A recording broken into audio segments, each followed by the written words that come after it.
We wake each morning with the illusion that discipline is something we either possess or lack, as if it were a trait embedded in our bones. But discipline is not a gift. It is a structure. And like all structures, it is either reinforced daily or quietly eroded. Most of us do not lose our strength in dramatic collapses.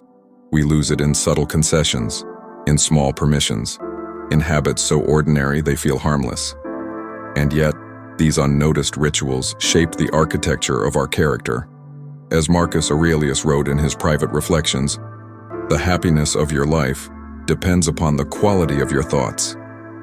If that is true, and it is, then the quality of our discipline depends upon what we repeatedly allow into the mind. We are not victims of fate. We are sculptors of habit. But the chisel cuts both ways. There are things we do every day that appear trivial, even socially acceptable. Yet they corrode the will. They soften the edge. They weaken the sovereign authority we are meant to exercise over ourselves. If we are serious about mastering our inner world, we must look unflinchingly at these daily betrayals. Let us examine them, not to condemn ourselves, but to reclaim ourselves. 1. We surrender the first hour of the day. The first battle is fought before the sun fully rises. We reach for the phone. We scroll.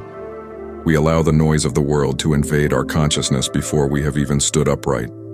In that moment, we declare, without saying it, that our attention belongs to anything but ourselves. Epictetus warned, "No man is free who is not master of himself." And yet how many mornings do we surrender mastery before we even leave the bed?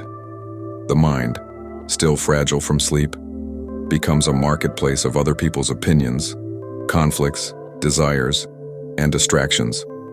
The first hour sets the hierarchy of the day. If we begin in reaction, we will live in reaction. If we begin in discipline, we will move in discipline. The morning is a declaration of authority. It is the moment we decide who governs the mind, us or the world. We cannot expect strength later if we open the gates early. 2. We indulge in emotional rehearsals of injury. Throughout the day, something small happens, a comment, a delay, a perceived disrespect, and instead of letting it pass, we rehearse it. We replay the scene. We refine our outrage. We construct imaginary arguments where we are vindicated and the other is exposed.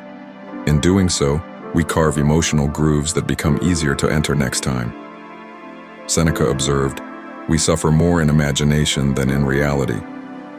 Discipline is not merely control over action, it is governance over imagination. Every time we indulge resentment, we strengthen the habit of emotional impulsivity. We become predictable to ourselves. If we cannot let go of small slights, how will we endure great trials? Emotional self-indulgence is a quiet addiction. It feels justified, it feels righteous, but it weakens our inner spine. Strength is not loud. It is the refusal to rehearse anger.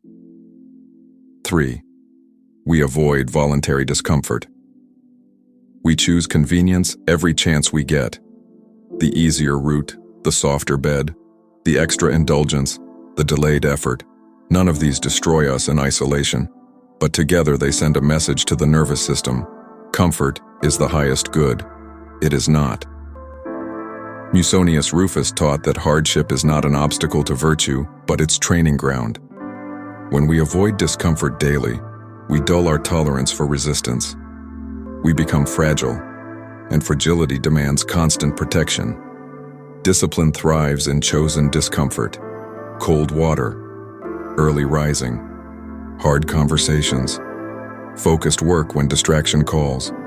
Each voluntary challenge strengthens the muscle of restraint. If we do not train ourselves to endure small discomforts, life will train us through larger ones, and life is less merciful.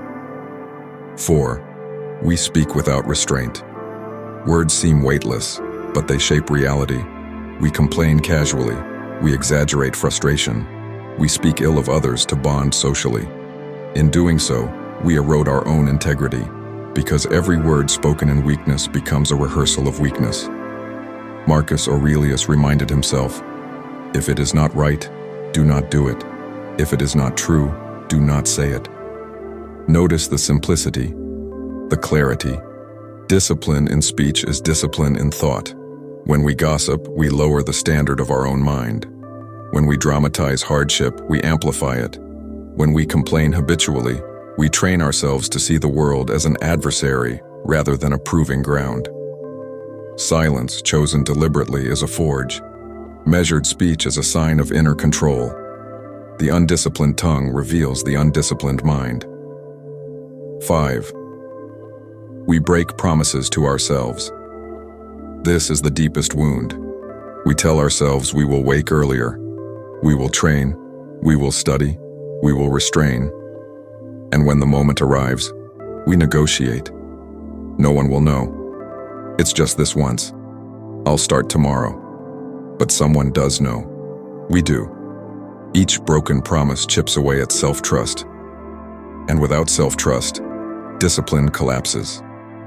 Because discipline is not force, it is alignment between intention and action. The Roman emperor who ruled an empire still reminded himself, "You have power over your mind, not outside events.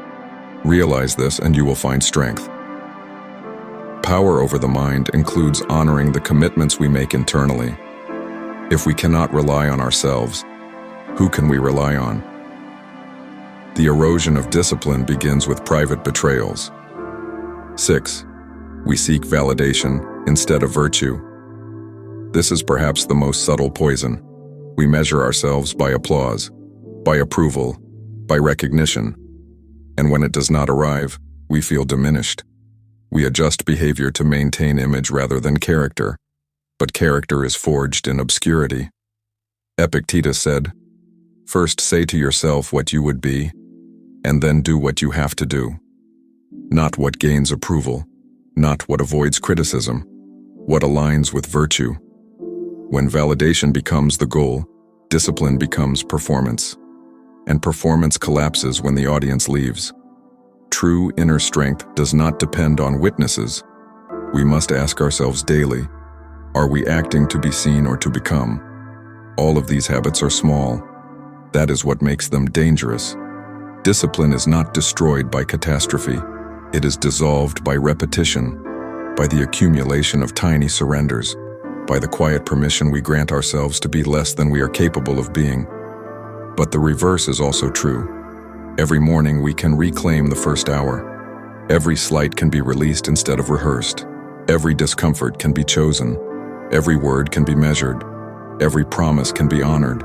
Every action can be aligned with virtue rather than validation. We are not striving for perfection. We are striving for mastery of the inner domain. And when we govern that domain, when thought, speech, and action align, discipline ceases to feel like strain. It becomes identity. We walk differently. We speak differently. We endure differently. The world will continue to test us. It always has. But if we correct these daily erosions, we will not be worn down by time. We will be sharpened by it.